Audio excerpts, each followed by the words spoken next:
She was arrested between the market's last bell and the blue hour when the street lamps flicker like tired eyes. Amina Sule had a sack of cassava on one hip, a baby on the other, and a pharmacist's receipt folded like a pale leaf in her bra. The boy in the sling was wheezing. Breath came to him in shallow sips. She had left her older daughter with the neighbor, sprinted across the puddled road, bought the inhaler on credit, and then found herself stopped by a uniform at the mouth of the alley, where an iron gate marked the line between busy life and institutional quiet. The uniform asked for proof of purchase and proof of identity and proof of proof. When her ID card, laminated and fogged with years, did not scan on the new blue device, they said she was obstructing an operation. They led her through the gate with the polite touch reserved for those the system plans to keep. Inside the station, the air smelled of ink and wet boots. A ledger lay open on a high desk, the ruled lines waiting like furrows. The clerk wrote her name the way strangers do, vowel by vowel, until it no longer sounds like anyone. Legal status, pending. Offense, to be determined. The baby coughed and the ink trembled. The page held steady. A door clanged somewhere, an old door that knew the wrist of every guard. Amina tried to speak and felt her own breath snag on the low wire of fear. There was no reason she could understand. There was only a room and a gate and a book that made facts out of shorthand. By the third paragraph of any tragedy, the wound is obvious. Here, a mother in a cell, a child needing air. Here, the gate that holds, here, the ledger that decides. The obstructive official entered like the idea of inevitability wearing a polished badge. Sergeant Kalu had a chin shaped like a stamp, and the boredom of a man who has watched every plea become a familiar song. He explained nothing, asked for nothing, and yet a price sat between his words. "You will make a statement," he said. "Until then, you wait." He showed her the green sign on the wall where rules were listed in officious relief. The sign's last line read, "All detainees must produce any pending fees prior to release." It was not a law. It was a local invention that had become custom because it helped the shift buy paper and fuel and the occasional fan to fight the heat. Paper first, people after. Amina stared at the sign, at the door with the tiny window clouded by fingerprints, at the ledger where her story had been condensed to ink. She thought of her daughter's hands kneading dough for the morning fritters, of the neighbor who would grow impatient, of the boy's inhaler 2 streets away in a brown bag with a stamped seal she could recite by heart. She had been stopped for no reason that would hold in air, only in the sticky gravity of a process that was tired of explaining itself. Outside, the market drifted to sleep. Inside, time narrowed to a hallway with a gate at one end and a counter at the other. The clerk tapped his pen against the desk and waited to see if money would appear from the pockets of a woman who wore poverty. Like a color no one chooses, what the room did not plan for was the smallest variance in habit. A new guard named Miriam, posted near the door that controlled the cells, watched the mother hold the child and counted her own breaths to keep anger from spilling onto the floor. She noticed the blank box where an offense should be named. She noticed the WhatsApp group on the station phone buzzing with a photograph of seized contraband from an entirely different part of the city. She noticed that Sergeant Kalu signed 2 lines on the ledger with a quick flick, a trick that made it look like the night had more staff than it did. The gate creaked as someone came in. It moaned when someone left. The sound was the city's lullaby, but Miriam's face stayed awake. In her pocket, a small notebook pressed a bruise against her thigh. She would write later. For now, she watched a mother's breath thicken and understood that this was the seed of something larger than one night. By morning, the city's roofs were silver in the early light, and the market sent up its smell of fish and boiled maize. In a tenement courtyard 2 floors from the ground, a 7-year-old girl tied a scarf over her hair and tried to keep her voice steady while she told the neighbor that Mama had not returned. The neighbor made a call to another neighbor, then to a cousin who drove a motorbike and knew which gates were best avoided. The message slipped into the chat groups that braided the city: Mothers of Ward 9, Traders of Old Road, Mutual Aid Circle. The photo of the inhaler bag, receipt peeking like a flag, landed beside gossip about rain and the price of cooking gas. Texts hummed like bees. In them, the wound widened in public. Inside the station, the air grew thicker as the sun began its daily interrogation of the tin roof. Amina had not slept. The baby's cough had gone from rhythm to rattle. Guard Miriam made a calculation that looked like a yawn and a second longer at the keys. Then she took a small risk, walked to the water cooler with purpose, and held a cup through the bars. "Sip," she said, slowly. She asked the clerk whether the registrar had returned with the fingerprint kit. He shrugged and turned the ledger to a new page, filling it with names that arrived like hail. It was ordinary business. Ordinary business can hide anything. Sergeant Kalu noticed the chatter outside. On his own phone, he scanned a thread where someone had tagged a local counselor, a man with a precise haircut and a preference for measured responses. Kalu muttered that people did not understand the cost of running a station where the budget arrived late and the printer always wanted a new ribbon. He pointed to the green sign again when Miriam approached, not looking at her eyes, only at the badge that was 2 months newer than his patience. Policy, he said. The syllables were a gate. Behind them, he believed, was safety from blame. The boy wheezed again, and the phrase sounded like a verdict.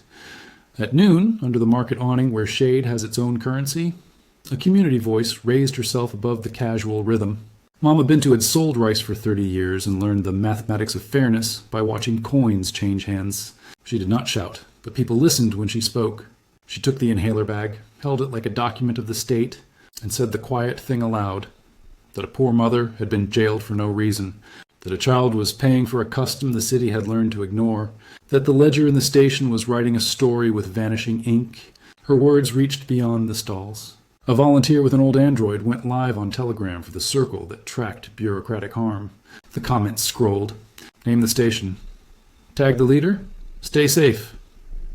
The air around the gate seemed suddenly accounted for. Escalation never looks like a siren at first. It looks like a cab driver refusing to move until someone confirms the rules. It looks like the neighborhood youth, oddly polite, handing water through the bars with both hands so no one can misread the gesture. It looks like the truth-telling aide in the municipal office, a slight man named Jonas, seeing a link to the live stream and setting his coffee down with decision. Jonas had spent 2 years collecting quiet evidence of petty practices that made poor people feel like the city disliked them. A fee here, a stamp there, a delay wrapped in a word. He had a folder on his desktop called Gates. He watched the video of the market and then of the station gate with its paint flaking like a bad memory. He made 3 calls, short and plain. Then he walked down the corridor to a door without a nameplate, knocked once, and was told to enter. The leader in this city preferred a desk without decoration and a window without bars. The stories that reached this office were filtered by time and fear. Jonas worked to keep them crisp. He told the story in breaths rather than speeches. A mother, an inhaler, a ledger with an empty offense box, a green sign with an unlawful demand. The leader listened with his fingers still on a stack of routine reports. His attention moved like a lamp turning. He asked for one fact twice. Did the ledger really have no offense named? Jonas answered with confidence. Outside, the city kept trading. Inside, authority drew a line with a soft pencil. The leader stood, made only one remark, and set a clock no one else could see. Intervention would be quiet and pointed. Time, for once, would be the gate that moved. The leader did not call for sirens or press. He stepped into a plain car with a driver who knew to avoid spectacle and told Jonas to ride in the back with the folder titled Gates. They moved through mid-afternoon heat past the stadium's faded mural and the schoolyard where chalk dust still hung above the swings. At the station, the guard at the outer gate snapped to attention because people can read intention the way they read weather. The leader greeted him by name and wrote it down, not to threaten, but to remember. Memory is the first instrument of authority when you want to keep power from becoming theater. Inside, the light changed. The tiled floor had a fever sheen, and the fan cut the air into slices that never reached the cells. Sergeant Kalu was summoned with that neutral tone colleagues use when they do not wish to be part of what may come next. He arrived with his shoulders organized. The leader asked for the ledger. Kalu hesitated, his palm anchoring the left edge as if wind might take it. Jonas stood behind the leader and did nothing with his hands. The pages turned. Yesterday's supper of names. Today's breakfast of reasons. And there she was. Amina Sewell. Offense to be determined. Legal status. Pending. There's a silence institutions make when caught. It sounds like the fan. The leader placed 2 fingertips on the margin where the offense should have lived. He didn't raise his voice. He simply repeated Jonas's own earlier question, now formal and heavier. Where's the offense? Kalu launched into the catechism of process. The machine had hiccuped. The fingerprint kit was not calibrated. A patrol had observed suspicious behavior. The leader listened. Then he asked to see the green sign. He read it as if it were written in a foreign tongue and then in the language of law. The word fees floated like a fish in shallow water. His eyes returned to the ledger. Open the gate, he said, and he did not mean the one that faced the street. He meant the inner door. Guard Miriam, ordered to fetch the detainee, walked with her keys in a grip that announced purpose. She did not perform righteousness. She did something better. She moved quickly and clean. The cell door opened, and there was Amina, hair unwrapped now, eyes swollen from the salt of a sleepless night, the baby's chest rising like a bird in a small cage. The leader nodded once, the slightest bow a person can give another and still be seen. He spoke to Amina directly and used her name without stumbling. "You're leaving now," he said. "The inhaler?" Miriam said. "The bag is at the counter, sir." The leader told Jonas to call a clinic and have a nurse meet them at the gate. "Treat first. Questions later," he added, words not yet policy but already promise. Outside, Mama Bintu's live stream counted more eyes. They watched as a plane car eased up to the gate and a nurse in a gray uniform, summoned by Jonas with one dry sentence. Placed the inhaler in the child's mouth without asking for anything except space. The city breathed with them. The leader did not speak to the camera. He ordered a receipt to be issued for the inhaler payment, wrote the receipt number on the margin of the ledger beside Amina's name, and drew a small circle around it. It was a symbol that meant, this moment does not get to vanish. He asked for the keys to the station's petty cash drawer and removed the equivalent of 3 bus fares. "Pay back the pharmacist today," he told Jonas. "We are not buying a headline. We are restoring the sequence of care." Jonas did what aides at their best do. He made the instruction into muscle memory by writing it down with the exact language. The intervention did not end with the gate clicking open. The leader stayed. He asked who had printed the sign. He asked when the ledger last reconciled with the case log.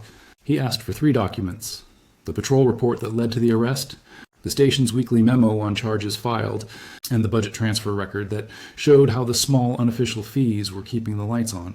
Kalu produced the first with alacrity and the second with reluctance. The third he could not produce at all because it didn't exist in any legitimate sense. The leader did not shout. He wrote instead, on a clean page, 3 lines that would become the spine of a reform. Jonas photographed the page with the care of a man documenting a birth certificate. "We will audit the gate," the leader said.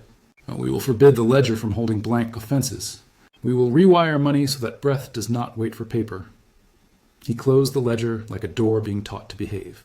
The city, sensing sequence restored, leaned in for the investigation that would explain how a no reason could become a habit.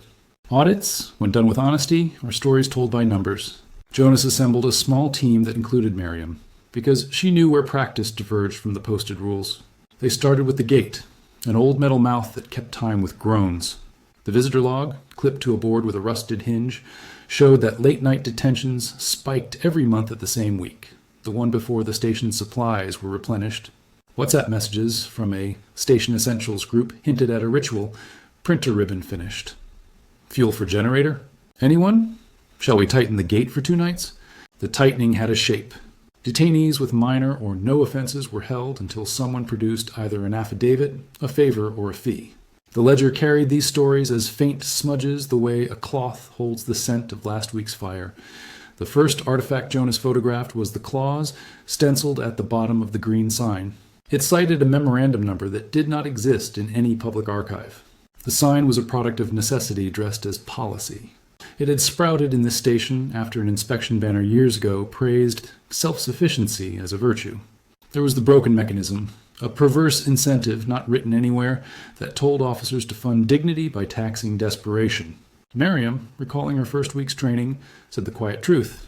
The lecture on resourcefulness used the word initiative, the way carpenters use shims to make a crooked table stand. No one said fees. Everyone knew what it meant. A culture had formed like mold in the damp corners of a basement. The patrol report documenting Amina's arrest was another artifact. It claimed suspicious behavior, non-compliant at checkpoint. But the body of the text, when compared with CCTV time-stamped at the pharmacy and 2 street corners, made the suspicion collapse. Amina had been in 3 places at times that contradicted the patrol's account. In the telegram live, a motorbike's horn could be heard at exactly the minute they said they stopped her. That horn belonged to a driver Jonas had used twice, and he recognized its cracked high note. These are the small proofs cities give to those who listen. The audit tied them together: receipt numbers, CCTV seconds, line items in a ledger, a horn signature pitch. Kalu's flicked double signature on leave times to inflate staffing hinted at another petty mechanism. Overtime coded to the presence of detainees, and the presence ensured by a tight gate. No grand conspiracy, just a series of crooked doors. Exposure began not with a press conference, but with a dashboard hung on the wall of the station and shared to a public link. The title was plain: Gate Metrics. It had 3 measures that could be read at a glance without a glossary. Door-to-charge minutes showed, by hour, how long it took for a formal charge to be entered after detention. Uncharged detainees. The last 24H showed the count in red when it should be green. Complaints resolved, 7-day roll-up, told whether voices that reached the complaint channel found answers. The complaint channel number was painted above the gate in digits big enough to shame.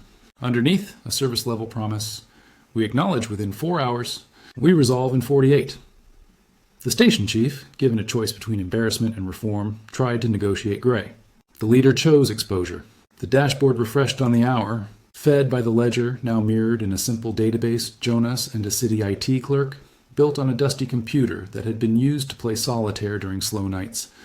When the first numbers went live, community chat groups snapped screenshots like birds catching light. It says 8 uncharged right now, one message wrote. Why? Miriam, part of the team, could answer with a truth that didn't destroy morale. Because we are changing from a habit of holding to a habit of deciding. Within days, the line for door to charge began to fall in the afternoon when supervisors were most awake. In the nights, however, when Kalu's kind of boredom hardened into rule, the line rose like a fever chart. Exposure is not magic. It only gives the honest something to point at. Jonas organized listening hours at the station gate, where a clerk read out the metrics aloud at dusk. The ledger stayed in view, on purpose, a shared text. Amina returned once to observe from the shade and said nothing.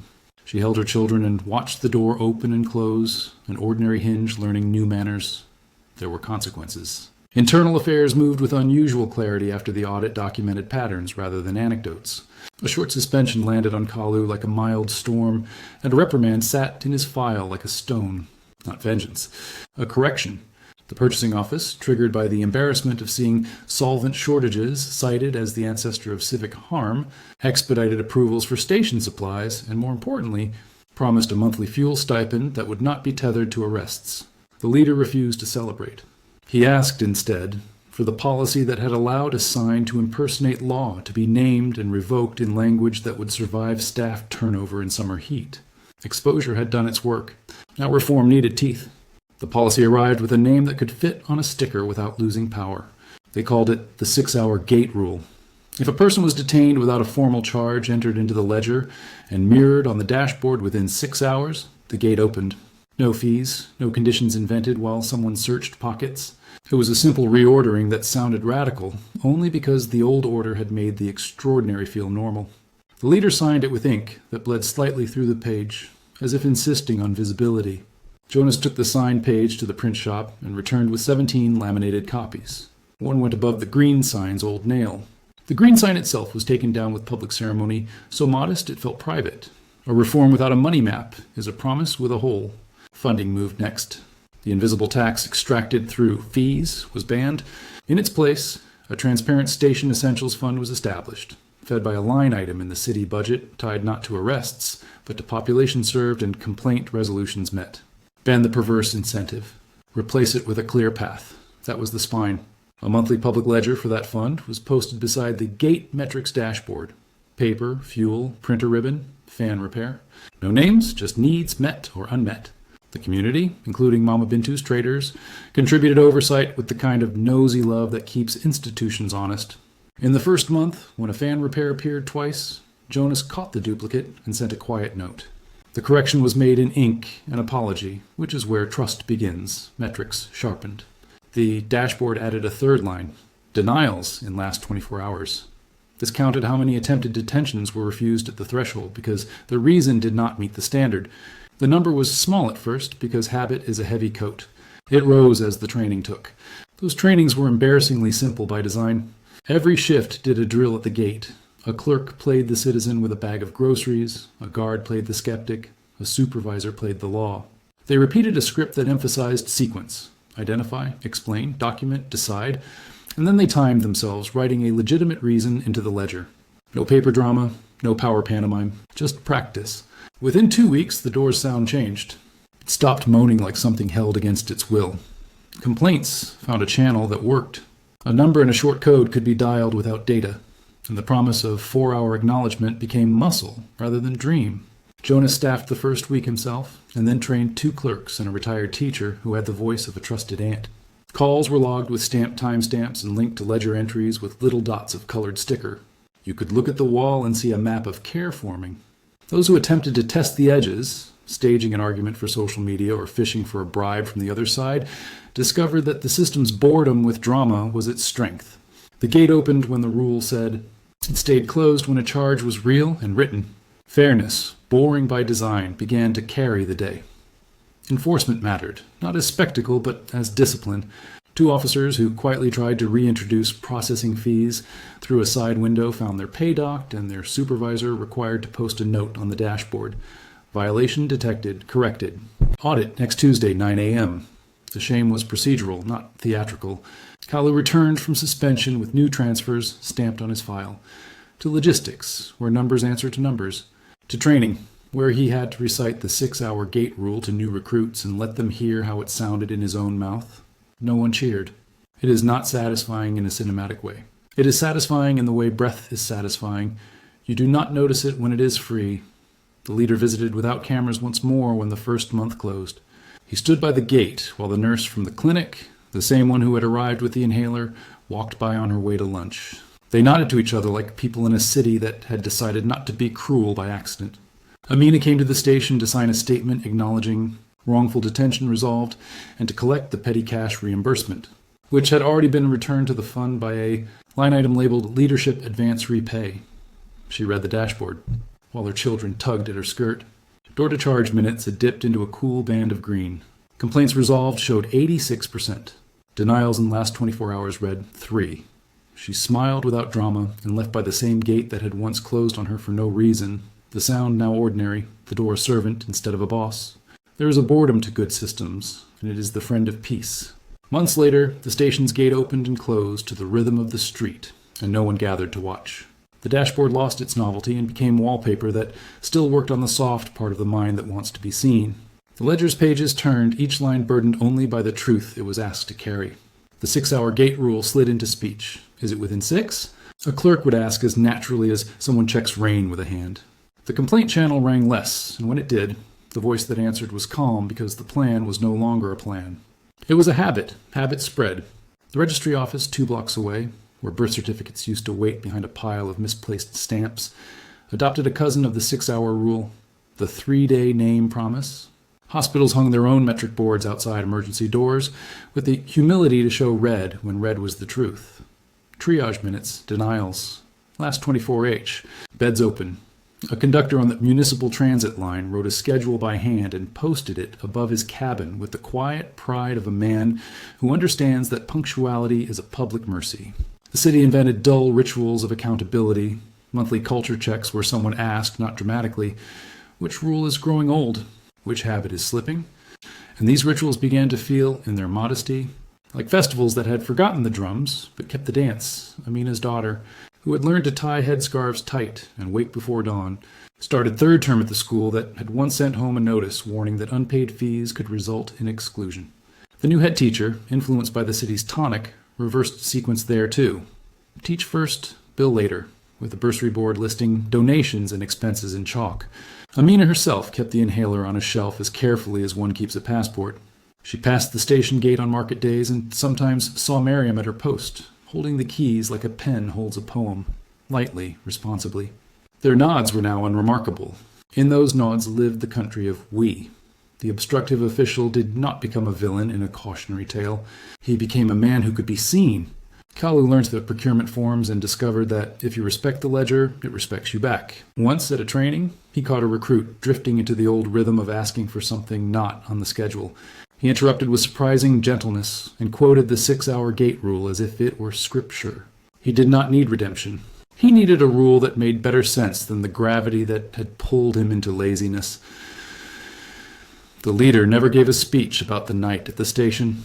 He walked through the city, sometimes with Jonas, who now wore the rested look of a person whose job is to keep the boring things beautiful.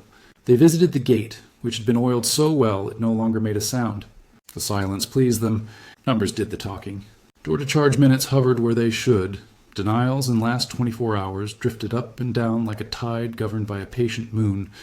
Complaints resolved stayed above 90. When a dip appeared 1 week after a power outage, the announcement beside the board read, "Generator failed, rule held." Backlog cleared in 48H. The sentence carried the scent of competence.